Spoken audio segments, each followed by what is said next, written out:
Movie की start में हमें एक सिटी दिखाया जाता है जिसका नाम होता है चेरी फॉल्स। उस सिटी की एक जंगल में हम दो फ्रेंड्स को देखते हैं। वो दोनों अपनी गाड़ी के साथ वहाँ पर बिल्कुल अकेले होते हैं। तभी वहाँ पर एक और कार आ जाती है। उस कार में एक क्रीपी सी लेडी बैठी होती है जिसका फेस हम नहीं देख पाते क्योंकि उसने अपने बालों से अपने फेस को कवर किया हुआ था। ये लेडी असल में एक सीरियल किलर थी। उन फ्रेंड्स में से लड़का जब उस लेडी के पास जाता है तो वो नाइफ से उस पर काफी बार स्टैब करती है जिसकी वजह से वो लड़का मर जाता है। बाद में वो उस लड़के की दोस्त के साथ भी वही करती है। फिर हमें दो और फ्रेंड्स दिखाए जाते हैं जिसमें लड़की का नाम होता है जोडी। वो दोनों भी बातें कर ही रहे होते हैं कि तभी वहाँ पर जोडी की मदर आ जाती है। जोडी की मदर उसे कहती है कि मेरे साथ घर चलो, जिसकी वजह से जोडी का फ्रेंड उससे नाराज हो जाता है और उससे वो दोस्ती तोड़ देता है। जोडी जब घर आती है तो उसके फादर उसे घर लेट आने पर डांटते हैं। वो उस पर काफी गुस्सा करते हैं। जोडी के फादर असल में एक पुलिस ऑफिसर थे जिसका नाम था ब्रेंट। इसके बाद वो सब लोग सो जाते हैं। सुबह को जोडी के फादर यानी पुलिस ऑफिसर ब्रेंट को कॉल आती है कि जंगल से दो डेड बॉडीज मिली हैं। जब जोडी के फादर पुलिस ऑफिसर ब्रेंट वहाँ पर पहुँचते हैं तब वहाँ पर हमें उन्हीं फ्रेंड्स की डेड बॉडीज दिखाई जाती हैं जिन्हें उस सीरियल किलर लेडी ने मारा था। नेक्स्ट डे स्कूल में सब स्टूडेंट्स काफी दुखी होते हैं और वो सदमे में होते हैं क्योंकि उनके फ्रेंड्स का बड़ी बेरहमी से मर्डर हो गया था। पुलिस ऑफिसर ब्रेंट फिर स्कूल में आता है और प्रिंसिपल से मिलता है। यहाँ पर हम ये जान पाते हैं कि जोडी के फादर वो पुलिस ऑफिसर ब्रेंट और वो प्रिंसिपल बचपन के फ्रेंड थे। ऑफिसर ब्रेंट कहता है कि मैंने सब स्टूडेंट्स से बात करनी है। पुलिस ऑफिसर ब्रेंट फिर सब स्टूडेंट्स के पास जाता है। वहाँ पर हमें एक प्रोफेसर दिखाए जाते हैं जिनका नाम होता है मार्लिंटन। मार्लिंटन जो कि अपनी जिंदगी में काफी दुखी था और वो सब स्टूडेंट से अपने दुखों को शेयर कर रहा था। पुलिस ऑफिसर ब्रेंट सब स्टूडेंट से पूछता है कि अगर तुम में से कोई मरने वाले स्टूडेंट्स को जानता है या फिर उनका कोई फ्रेंड है जो इस मर्डर के बारे में जानता है तो वो हमें बता दे ताकि हम किलर को जल्द से जल्द ढूंढ ले। लेकिन कोई भी उनके मर्डर के बारे में कुछ भी नहीं जानता था। फिर हम उसी किलर लेडी को देखते हैं जो कि अगले शिकार के लिए अपना हथियार रेडी कर रही थी। वो लेडी एक और स्टूडेंट के घर जाती है जिसके पेरेंट्स घर पर नहीं थे। वो किलर लेडी उस स्टूडेंट के घर के दरवाजे पर नॉक करती है। किलर लेडी कहती है कि मेरा नाम लॉरेली है। जैसे ही वो लड़की दरवाजा खोलती है ये लेडी उससे भी मार डालती है। जब उस लड़की के पेरेंट्स घर पर आते हैं तब वो अपनी बेटी की डेड बॉडी को देखकर पुलिस को बुला लेते हैं। अब तक वो किलर लेडी 3 स्टूडेंट्स को मार चुकी थी। लेकिन पुलिस ऑफिसर ब्रेंट एक बात नोटिस करता है कि किलर अपने विक्टिम को मारने के बाद उसकी बॉडी पर लिख देता है कि ये प्योर है और जिस लड़की को आज उस किलर लेडी ने मारा था वो भी प्योर थी और ये किलर सिर्फ उन्हीं लोगों को मार रहा था जो कि प्योर थे। शहर में किलिंग रोकने के लिए पुलिस ऑफिसर ब्रेंट एक मीटिंग अरेंज करता है जिसमें सिटी के बड़े बड़े लोग और स्टूडेंट्स के पेरेंट्स शामिल थे। ऑफिसर ब्रेंट कहता है कि ये किलर सिर्फ प्योर लोगों को ही मार रहा है। ऑफिसर ब्रेंट की ये बात सब पेरेंट्स को काफी बुरी लग जाती है जिसकी वजह से वो काफी गुस्सा हो जाते हैं और वो ऑफिसर ब्रेंट को कहते हैं कि तुम क्या चाहते हो कि हमारे बच्चे इम्प्योर हो जाएं? और उस मीटिंग में फाइट हो जाती है। अब क्योंकि उस मीटिंग में स्टूडेंट्स अलाउड नहीं थे इसीलिए जोडी और उसका एक फ्रेंड चुपके से मीटिंग में होने वाली बातें सुन लेते हैं। जोडी का फ्रेंड उसका फोन लेकर किसी को कॉल करने जाता है लेकिन काफी देर गुजर जाती है और जोडी का वो फ्रेंड अभी तक वापस नहीं आया होता। इसीलिए जोडी उसे ढूंढने जाती है। तब जोडी को उस लड़के की डेड बॉडी मिलती है और उस पर भी यही लिखा गया था कि वो प्योर था। तभी वो किलर जोडी पर भी अटैक कर देती है। लेकिन अब क्योंकि जोडी के फादर एक पुलिस ऑफिसर थे तो उसने जोडी को पहले ही सिखा दिया था कि अगर कोई अटैक करने की कोशिश करे तो उसे कैसे टैकल करना है, कैसे हैंडल करना है उसे, और वो सारी स्किल्स जोडी को अच्छे तरीके से आती थी। इसीलिए जोडी इस किलर लेडी को कई बार मारती है और वो अपने फादर के पास आ जाती है जो कि वहीं पर मीटिंग अटेंड कर रहे थे। लेकिन जब तक पुलिस ऑफिसर ब्रेंट वहाँ जाकर चेक करते वो किलर लेडी वहाँ से भाग चुकी थी। 4 लोगों के मरने के बाद अब उस किलर लेडी की 5वीं विक्टिम जोडी थी।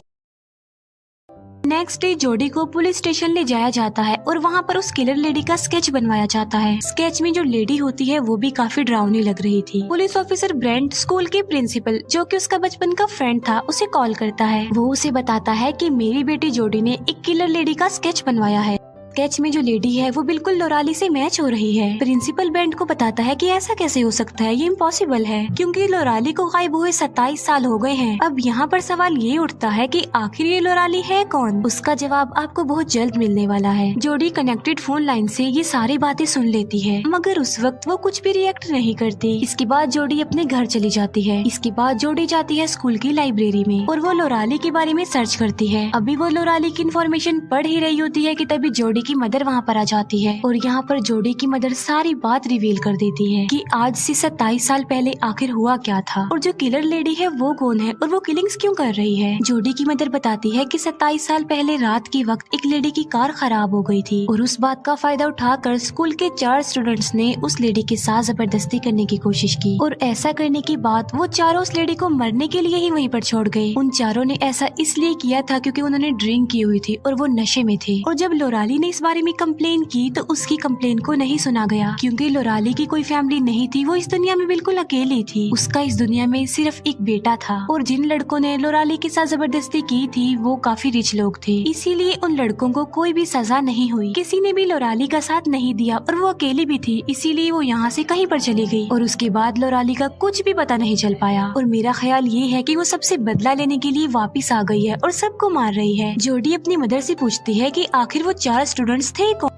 की मदर कहती है कि उनमें से 2 लड़के तो उसी दिन ही स्कूल छोड़ के कहीं पर चले गए थे और सिर्फ 2 लड़के रह गए थे और वो कोई और नहीं बल्कि तुम्हारे स्कूल के प्रिंसिपल और खुद तुम्हारे फादर हैं, यानी पुलिस ऑफिसर ब्रेंट। ये सुनकर जोडी को काफी दुख भी होता है और उसे काफी गुस्सा भी आता है अपने फादर पर कि उसके फादर दुनिया के सामने कितने अच्छे बने हुए हैं, अच्छे बनने का नाटक करते हैं, जबकि उन्होंने अपनी जिंदगी में ये क्या कुछ नहीं किया। जोडी काफी अपसेट होती है, इसी वजह से वो अपने बेस्ट फ्रेंड के पास चली जाती है। लेकिन तभी अचानक जोडी को कुछ होता है और वो वहाँ से चली जाती है। ऑफिसर ब्रेंट को इस बात का यकीन हो गया था कि ये सारी किलिंग्स लोराली ही कर रही है, इसीलिए पुलिस ऑफिसर ब्रेंट लोराली के घर पर जाता है जो कि टूटा हुआ था और काफी टाइम से बंद पड़ा हुआ था। ब्रेंट को वहाँ पर कोई भी नहीं मिलता, इसीलिए वो वापस जाने लगता है। लेकिन उसी घर में हम लोराली की एक ग्लिम्स देख पाते हैं। इसका मतलब ये है कि लोराली वही उसी घर पर ही है। ऑफिसर ब्रेंट के पास प्रिंसिपल का मैसेज आता है कि शाम को मैंने तुमसे मिलना है। लेकिन शाम को जब ऑफिसर ब्रेंट अपने फ्रेंड प्रिंसिपल से मिलने जाता है तब वहाँ पर उसे जिंदा प्रिंसिपल की बजाय उसकी डेड बॉडी मिलती है। लेकिन ऑफिसर ब्रेंट जब करीब जाता है तो कोई पीछे से आकर ऑफिसर ब्रेंट को बेहोश कर देता है। फिर हम देखते हैं कि स्टूडेंट्स की पार्टी चल रही है और पुलिस बाहर पहरा दे रही थी किलर को रंगे हाथों पकड़ने के लिए।